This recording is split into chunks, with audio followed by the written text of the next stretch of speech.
बिस्मिल्लाहिर्रहमानिर्रहीम। मेरा नाम है हाफिज़ मोहम्मद एहसन।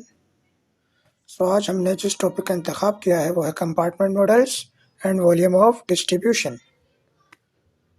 तो सबसे पहले हम बात करते हैं बायोलॉजिकल हाफ लाइफ की। हमारे ड्रग की वो कंसंट्रेशन जब वो हमारे प्लाज्मा में हाफ रह जाए तो इसको हम बायोलॉजिकल हाफ लाइफ कहते हैं। So now we are talking about compartment models. So basically compartment models वो सिस्टम होते हैं जिसमें हम अपने ड्रग के एब्जॉर्प्शन, डिस्ट्रीब्यूशन, मेटाबॉलिज्म या फिर एलिमिनेशन को इजीली स्टडी कर सकते हैं। अब हम बात करते हैं कंपार्टमेंट मॉडल्स टाइप्स की।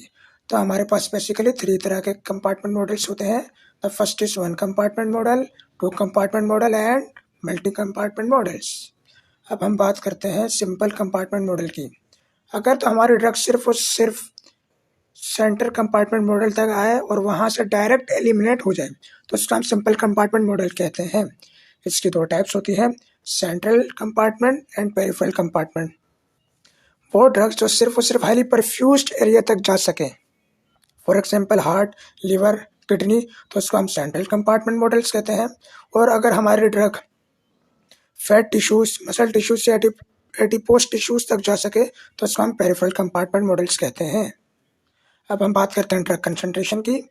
तो बेसिकली वो ड्रग की वो कंसंट्रेशन जो कि हमारे प्लाज्मा में पाई जाए उसे हम प्लाज्मा कंसंट्रेशन या प्लाज्मा ड्रग कंसंट्रेशन कहते हैं। इसके हम फॉर्मूले की बात करें तो amount of drug in body divided by volume of drug. So now we are talking about volume of distribution. तो वो वॉल्यूम जिसके अंदर हमारी ड्रग कंप्लीटली डिस्ट्रीब्यूट हो जाए तो उसे हम वॉल्यूम ऑफ डिस्ट्रीब्यूशन कहते हैं।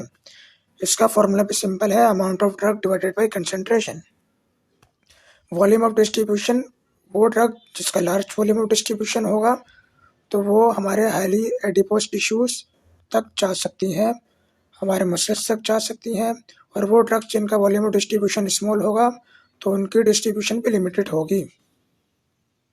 अब हम एग्जाम्पल की बात करें, फॉर एग्जाम्पल यहाँ पे दी हुई 100 mg ड्रग जो कि हमने एडमिनिस्ट्रेट करवाई है 5 mg और उसकी जो कंसंट्रेशन हमारे प्लाज्मा में वो 5 mg है, तो उसका वॉल्यूम ऑफ डिस्ट्रीब्यूशन क्या होगा। सिंपल वॉल्यूम डिस्ट्रीब्यूशन का फॉर्मूला है डोज डिवाइडेड बाय कंसंट्रेशन। तो हमने 100 mg डोज दी थी, उसको हम डिवाइड कर देंगे कंसंट्रेशन से तो हमारे पास volume of distribution find out हो जाएगा जो कि होगा 20 litre.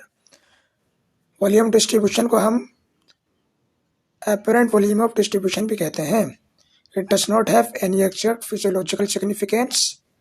It also indicates the extent of drug distribution. It aids in determination of dosage requirements. उम्मीद करता हूँ आपको मेरा ये टॉपिक समझ आया होगा। अल्लाह हाफिज़।